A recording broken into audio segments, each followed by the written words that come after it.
मेरे प्यारे बच्चों, एजुकेशन विद एसवी चैनल में आपका स्वागत है। आज का जो टॉपिक है आपका क्षेत्रफल के अंदर वर्थ है। आपने वर्थ बहुत पढ़े होंगे, लेकिन आज जैसा वर्थ आप कभी नहीं पढ़नेगे, क्योंकि मैं जो पढ़ा रहा हूँ आपको बिना सूत्र के, बिना एक्स के ही पढ़ाऊंगा आपको वर्थ। और वर्थ पढ़ने के बाद आपका कोई क्वेश्चन वर्थ से नहीं रहने का, मेरी इस बात की भी जिम्मेदारी है। आप कोई भी क्वेश्चन निकालना आपका नहीं रहने का। क्लियर इस बात को लेकर?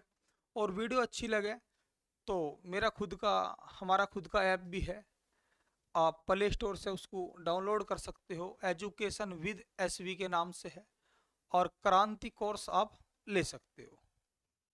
तो शुरुआत करता हूँ मेरे प्यारे बच्चों। मैं आपको थोड़ा सा बता दूं कि एक वर्थ होता है, एक गोला होता है। थोड़ा सा पहचान रखे इसकी, शायद आपको पता भी होगा, लेकिन जिसको नहीं पता मैं बता रहा हूँ। गोले को ऐसे याद रखे कि गोला होता है दूधिया गोला, ठोस, जैसे लेदर की बॉल। क्लियर है? वर्थ किसे कह रहे हैं ये? वर्थ किस टाइप का है आपकी बुक के अंदर? जैसे कड़ा होता है आपका गोल, रिम होता है, रिम में से सारी ताड़ियां हटा दो, या खल्ली, टायर, या फिर थाली को बीच में से काट दो, है ना। वो क्या है किताब के अंदर? वर्थ की जैसी आकृति है। मैं उनको वर्थ नहीं कह रहा हूँ, वर्थ जैसी क्या है? आकृति है। क्योंकि किताब में वर्थ किसको मानते हैं वह बात मैं आपसे करूंगा, अभी बताऊंगा आपको। ऐसा नहीं है कि आप कोई भी गोल चीज ऐसी देखोगे, खल्ली, यानी कोई भी आप सर्कल देखोगे, आप उसको क्या कह दोगे कि ये वर्थ है। ठीक है कि आप उसको वर्थ अपने घर के हो, लेकिन आप किताब के अंदर किसको वर्थ कहोगे, पहले तो आपको ही पता होना चाहिए पूरा डाटा। तो शुरुआत करता हूं, समझे मेरी बात मेरे प्यारे बच्चों, कि आप किताब के अंदर किसको वर्थ कहोगे। ऐसा नहीं है आप घर कड़ा लो, कोई भी थाली लो, बीच में से काट लो, सारे काम करो, उसको वर्थ कहो, मुझे कोई ऐतराज नहीं है। लेकिन किताब के अंदर वर्थ किसे कहोगे आप वो समझो। ये कहना चाह रहे हैं कि आप 7 मीटर की कोई छड़ लो, उस पर एक तग्गा ऐसे बांध दो, और घुमा कर तग्गा इधर बांध दो, फिर ये तग्गा ऐसे ला कर यहाँ ले आओ। तो इस तग्गे की जो माप होनी चाहिए है, वो होनी चाहिए 22 मीटर। ये उसको वर्थ कहोगे। क्लियर है? चाहे आप यह छड़ ऐसे रख लो तिरछी, कितने मीटर की? या 7 मीटर की। समझो मेरी बात आप, ऐसे छड़ बांध, तागा बांध दो, ऐसे घुमा दो, कितने का होना चाहिए ये? 22 मीटर का। ये मानक है किताबों का। या आप इसको ऐसे ले लो, छड़ को ऐसे घुमाओ, कितना होना चाहिए ये? 22 मीटर का। और ये होना चाहिए आपका 7 मीटर का। क्लियर है? यानी कि मैं इस चित्र के आधार पर बता सकता हूं कि यहाँ से यहाँ तक कितना है? ये 7 मीटर। ये गोलाई होनी चाहिए 22 मीटर की। ये कितना है? 7 मीटर है। यहाँ से यहाँ तक, यहाँ से यहाँ तक कितना होना चाहिए? ये 22 मीटर का। ये कितने का है आपका? 7 मीटर का। यहाँ से यहाँ तक, यहाँ से यहाँ तक क्या होना चाहिए? ये 22 मीटर का। ये कितने का है आपका? 7 मीटर का। यहाँ से यहाँ तक, यहाँ से यहाँ तक कितना होना चाहिए? ये 22 मीटर का। क्योंकि मैं जो लाइन गुजार रहा हूँ इस सेंटर पॉइंट से गुजार रहा हूँ, ये यहाँ से यहाँ तक 7 है, तो ये भी 7 है, ये भी 7 है, ये भी 7 है। मेरी बात आपकी समझ में मेरे प्यारे बच्चों आ गई होगी। तो ये मानक फिक्स कर रखा है इन्होंने कि हम इसको ही वर्थ कहोगे, अन्यथा किसी को वर्थ नहीं कहेंगे। कि 7 मीटर बराबर होता है 22 मीटर। अगर ये 7 का है तो गोलाई होनी चाहिए आपकी 22 की। अगर आप इसका दुगुना कर दोगे 14 मीटर, तो मेरे प्यारे बच्चों इसका भी दुगुना हो जाएगा। आपने इसका 3 गुना कर दिया तो ये भी 3 गुना हो जाएगा। अगर आपने इसका आधा कर दिया तो मेरे प्यारे बच्चों ये भी आधा हो जाएगा। ये मानक है, ये बिल्कुल वैल्यू फिक्स कर रखी है इन्होंने। सब कुछ अपना मनवा रखा है इन्होंने। आप में दम हो तो आप भी मनवा लो अपना। जैसे कह दे कि डिग्री 360 है तो 360 मानने के, परसेंटेज 100 मानने होगी। उनमें दम था, उन्होंने अपनी बात मनवा ली। आप में दम है तो आप भी अपनी बात मनवा सकते हो, लेकिन आपको साबित करना पड़ेगी हर चीज। मेरी बात आपके मेरे प्यारे बच्चों समझ में आ गई होगी। मैं आपको बता दूं कि जो अभी 7 मीटर देख रहे हो, इसको बोलते हैं ये व्यास। और जो गोलाई है ये पूरी पूरी 22 मीटर वाली, इसको बोलते हैं किताबी भाषा में परिधि। मैं आपको बता दूं कि परिधि परिमाप एक ही बात होती है या परिमिति, बस ये है कि हर चित्र में अलग अलग नाम दे रखे हैं। जैसे एग्जाम्पल के तौर में आपको दिखा दूं कि माना ये कोई आयत है 5 5 4 और 4। आप यहाँ से चले, यहाँ से चले, यहाँ से चले, उल्टे यहाँ पे आ गए, वापिस यहाँ पे आ गए, तो कितना चले आप 10 8 18। तो ये इसका क्या हो गया, ये परिमाप हो गया। परिमाप का मतलब होता है आप यहाँ से चले, ऐसे ऐसे ऐसे, वापिस यहाँ आ गए, पूरी बाउंड्री पे घूम के यहाँ आ गई, ये होता है परिमाप या परिमिति। क्लियर है? यही चीज वर्त के अंदर क्या कह दी, परिधि कह दी। आप यहां से चले, ऐसा घूम के आए, वापिस यहाँ आ गए, बस यहाँ कह रहे हैं परिमाप या परिमिति, यहाँ कह रहे हैं या परिधि। क्लियर है इस बात को लेकर? अभी मैं इसकी बात नहीं कर रहा हूं ये व्यास है क्या, ये दो लंबाइयों का योग है, लेकिन आपकी समझ में नहीं आएगा जब तक मैं प्रैक्टिकल नहीं दिखाऊंगा। क्लियर इस बात को लेकर? और मैं आपको बता दूं कि ये पूरा व्यास है, तो ये जो आधा है इसको बोलते हैं त्रिज्या, रेडियस। क्लियर है इस बात को लेकर आप? तो मेरी बात आपकी समझ में आ गई होगी, ये मानक आपके दिमाग में आ भी गया होगा मैं कहना क्या चाह रहा हूँ। अब मैं थोड़े से पहले क्वेश्चन की बात करता हूँ, इसका क्वेश्चन कैसे होगा, और मैं आपको सारा डिटेल बताता हूँ। और मैंने आपको एक बात और बताई थी मेरे प्यारे बच्चों कि क्षेत्रफल कब निकाल सकते हो आपको, मैंने पहली वीडियो में बताई है आपको कि क्षेत्रफल आप तब निकाल सकते हो जब मेरे प्यारे बच्चों चारों भुजाएं क्या हो, 90 डिग्री में हो, वरना इस धरती पर कोई क्षेत्रफल नहीं निकाल सकता। मेरी बात आपकी समझ में आ गई होगी। एक सवाल दे रहा हूं, एक वर्त का व्यास, एक वर्त का व्यास 14 सेंटीमीटर है, तो क्षेत्रफल ज्ञात करो। तो क्या ज्ञात करना, क्षेत्रफल ज्ञात करो। वो यहां खाली परिधि भी दे सकता है, तब भी क्षेत्रफल पूछ सकता है। क्लियर है? समझो मेरी बात। आपको मैंने भी बताया था एक मानक कि 7 अगर व्यास है तो परिधि क्या होगी, 22 होगी इसकी परिधि। अब आपको क्या करना है, व्यास क्या दे दिया इसका 14, कितना है, दुगुना है, तिरछी गुणा लगाओ। अभी तिरछी गुणा आपकी समझ में नहीं आ रही होगी क्योंकि आप मुझसे बेस से नहीं पढ़े हुए हो, क्योंकि मेरे हर चैप्टर बेस से है। तो व्यास कितना है इसका, सॉरी,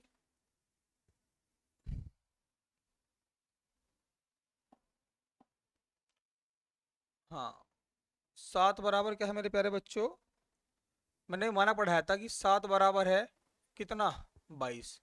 तो क्या दे दिया आपको, ये 14, ये दुगुना, तो ये कितना हो गया, दुगुना कितना हो गया 44।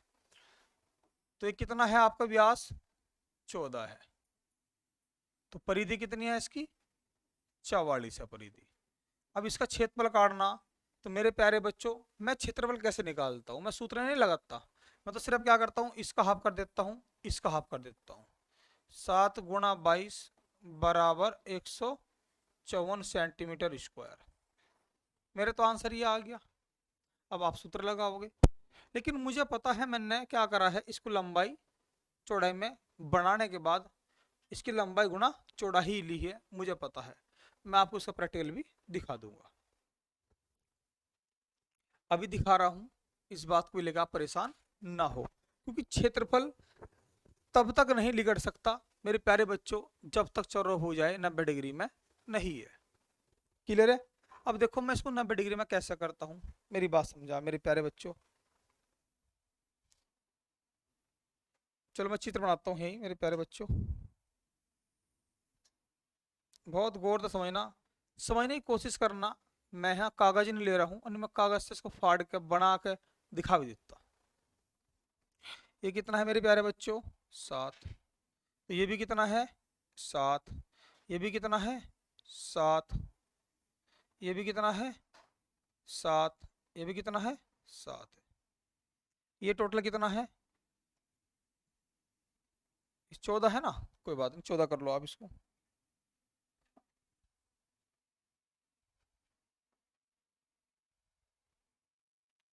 ये कितना है आपका भैया 14 है, कितना है ये 14 है, ये कितना है 14 है, कोई दिक्कत तो नहीं। अब देखो मैं इसको 90 डिग्री में कैसे लाऊंगा, और ये टोटल कितना है आपका 44 है। देखो मेरे प्यारे बच्चों एक बात ध्यान रखना हमेशा, जितना ये है उतना नीचे से ये होता है। चित्र मेरे से नहीं बन रहा होगा हाथ से सही, हाथ से सही चित्र नहीं बन रहा होगा, वो बात अलग है। देखो इधर से आगे बढ़े तो इधर से पीछे हटो, जितना यो एरिया उतना यो, जितना यो उतना यो, जितना यो उतना यो, जितना यो उतना यो। अब मैं क्या कर रहा हूं, एक ये चीज ये यहां से काट ली, क्या करा यहां से काट ली, ये चित्र आपको ऐसा नजर आओगा हल्का सा। और सेम चित्र क्या है यो है, इसको लगा दिया इसके नीचे।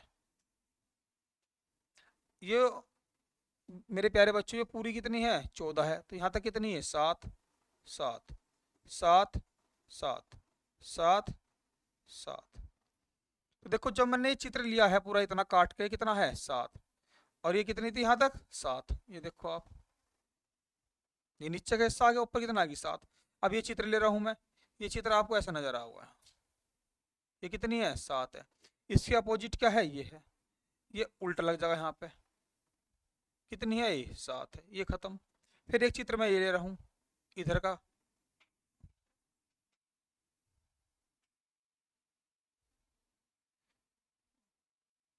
ऐसे आ जाएगा ये। एक इसका उल्टा ले लो आप यहाँ, ये आ जाएगा आपका नीचे ऐसे, ये कितना है 7, बचा क्या ये वाला, एक यहाँ ले लिया, ये यहाँ आ गया, इसका अपोजिट यहाँ आ गया।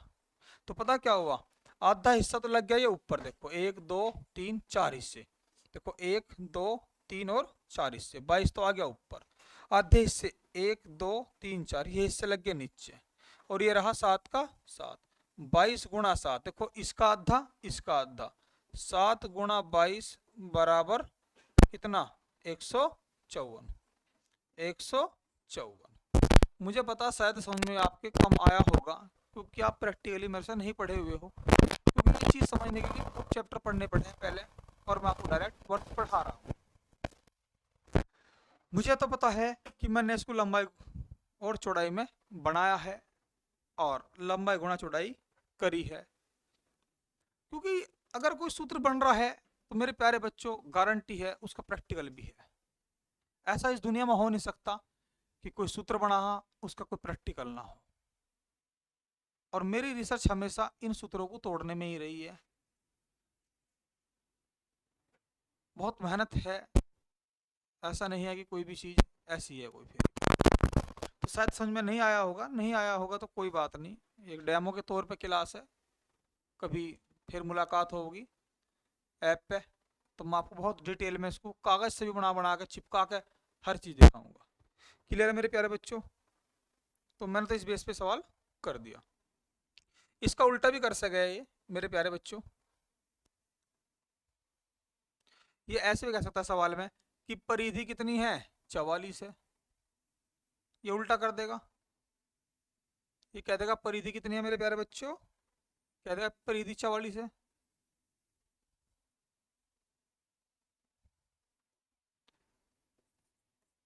परिधि 44 है, तो क्षेत्रफल ज्ञात करो। परिधि कितनी दे दी इसकी मेरे प्यारे बच्चों 44, तो क्षेत्रफल तब भी निकट जाएगा। आपको पता है कि 7 व्यास है, तो परिधि कितनी होगी 22। उल्टा कर लो आप, परिधि क्या दे दी 44, तो परिधि दुगुनी तो व्यास भी दुगुना कितना 14, लो उल्टा हो जाएगा सवाल ये। अब क्षेत्रफल निकालना है, तो इसका आधा इसका आधा, 7 गुणा 22 बराबर 154 सेंटीमीटर स्क्वायर। हमेशा क्षेत्रफल स्क्वायर में होता है, मेरी बात आपकी समझ में आ गई होगी। अब इसके सवाल और क्या बनेंगे, तो वे बनते हैं त्रिज्या में 10% वृद्धि करे, कमी करे, या परिधि में 10% वृद्धि करे या परिधि में 10% कमी करे। वे क्षेत्र वे प्रतिशत में सवाल हो जाते हैं मेरे प्यारे बच्चों। ये सवाल मैं यहाँ नहीं लेता, हमेशा प्रतिशत में लेता हूँ, क्योंकि वहाँ बहुत सवाल ऐसे भी है कि क्षेत्रफल में कितने % की वृद्धि या कमी हुई, तो वहाँ प्रतिशत में भी सवाल आपके आ जाते हैं। क्लियर है जी? अब समझे आप, एक दो सवाल और।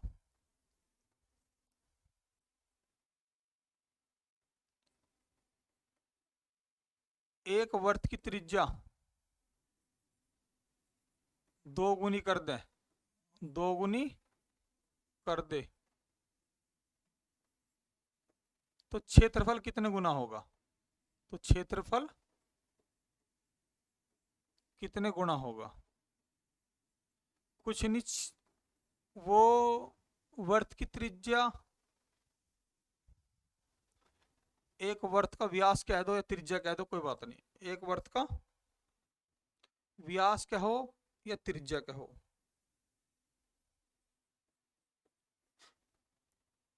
त्रिज्या कहो या व्यास कहो या परिधि दुगुनी कहो, इस बात का कोई फर्क नहीं पड़ता इस सवाल में। मैं आपको प्रैक्टिकल भी साबित कर दूंगा। पहले मैं सवाल से आपसे बात कर लूं। डायरेक्ट भी इसका आंसर है, 2 का वर्ग कर दो 4, 3 गुना क्या होगा? 3 का वर्ग कर दो 9। अगर व्यास दुगुना करोगे तो क्षेत्रफल हो जाएगा 4 गुना, व्यास 3 गुना करोगा तो क्षेत्रफल हो जाएगा 9 गुना। अगर वो यहाँ व्यास की जगह त्रिज्या भी कह देगा ना मेरे प्यारे बच्चों, कि त्रिज्या दुगुनी करे तो क्षेत्रफल कितने गुना, तब भी 4, 2 दूनी 4। वो त्रिज्या 3 गुना कह देगा ना, तो 3 का वर्ग 3 तिया 9। अगर वो यहाँ परिधि भी कह देगा ना मेरे प्यारे बच्चों, परिधि दुगुनी करे तो 2 दूनी 4, परिधि 3 गुना क्या होगा, तो 3 तिया 9, वर्ग कर दो। क्योंकि सब चीज प्रैक्टिकल है, मैं आपको दिखा दूंगा। पहले आप सवाल देख लो कि दुगुना, तिगुना या 4 गुना कैसे हो रहा। मैं एक एग्जांपल दिखा रहा हूं। माना व्यास 7 है, ये कितना है? 22 है।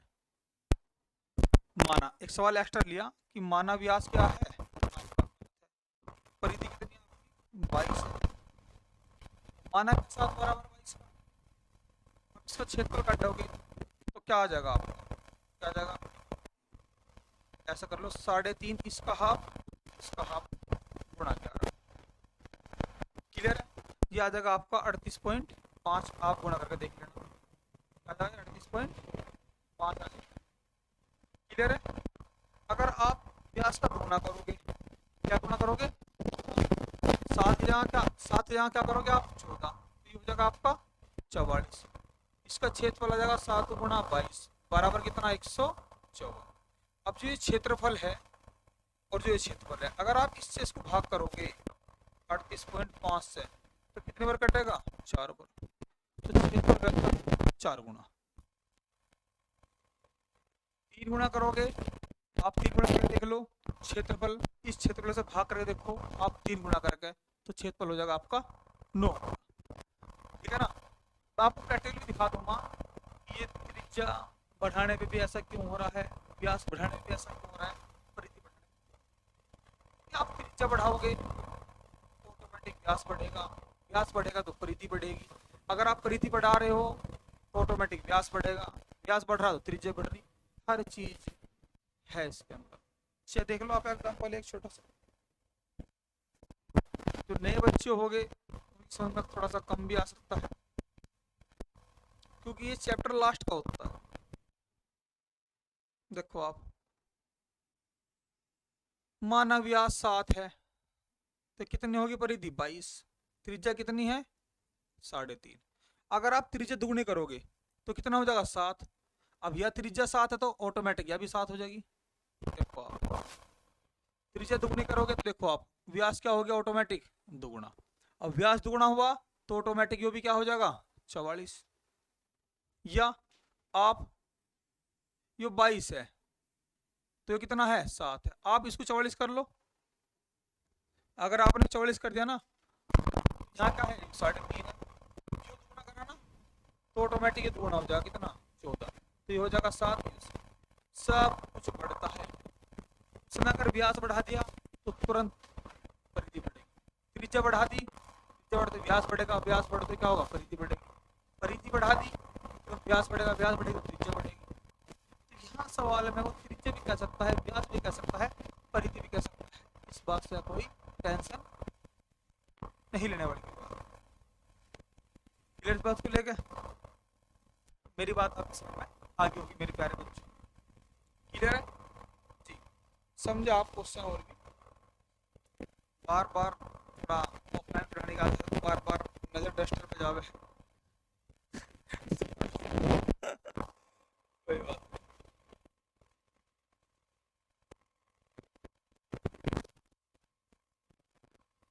एक क्वेश्चन और देख रहे हैं आप मेरे प्यारे बच्चों।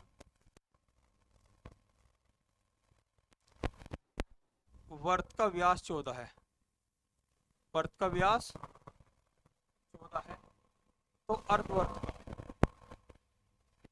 तो अर्धवर्त का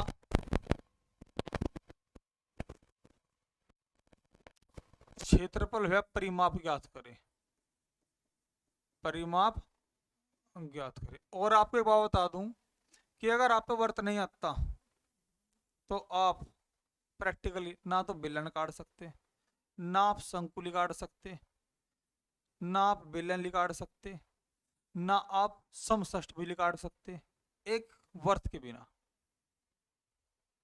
क्लियर है? अब वर्त का व्यास क्या दे दिया? 14 है। देखो वर्त का व्यास क्या दे दिया इसने? 14 है।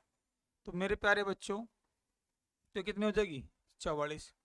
पहले तो इसके परिमाप की बात कर ले। किसका? अर्धवर्त का क्षेत्रफल है वह परिमाप। किसका पूछा? अर्धवर्त का ही परिमाप पूछा। तो मेरे प्यारे बच्चों परिमाप होता है कि यहां से चल, यहाँ ही उल्टा आ जा। कैसे आओगे? ऐसे ऐसे चलोगे, ऐसे उल्टा आओगे।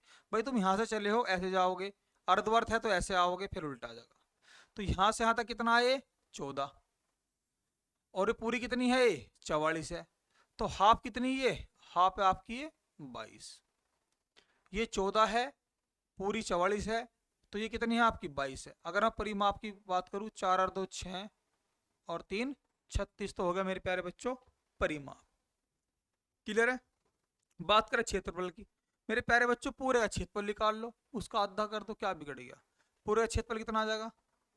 इसका हाफ करो, इसका हाफ करो, 7 गुणा 22 क्षेत्रफल आ गया। क्षेत्रफल आ गया पूरे का।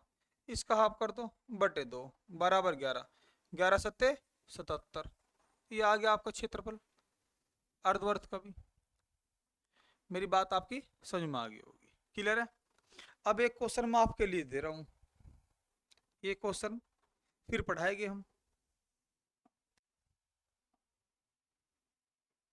ये प्रैक्टिकली पढ़ाऊंगा आपको। एक वर्त का क्षेत्रफल 616 मीटर स्क्वायर है। तो वर्त के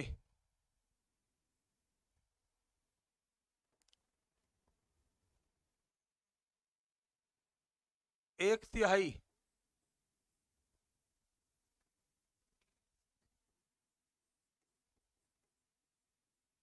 हिस्से का परिमाप व क्षेत्रफल ज्ञात करे तथा